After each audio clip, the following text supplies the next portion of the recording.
Sıkmak diş minesine zarar verir. Doğru.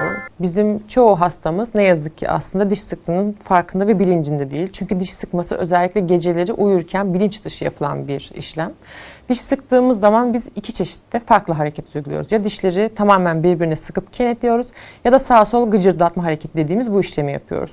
Diş sıkan insanlar normal insanların 7-8 katı kadar daha fazla kuvvet uyguluyorlar dişlerine ve bu uzun süreli kuvvet uygulama sonucu diş minesinde aşımalar, diş minelerinde çatlaklar, uzun vadede kırıklar oluşuyor. Ve hastanın minesinde oluşan bu kayıplar sebebiyle tedavi görmesi gerekiyor. Bu yüzden diş sıkan hastalarımızın hem diş sıkma için hem de diş sıkma kaynaklı yaşanan mine kayıpları için tedavi olması gerekir.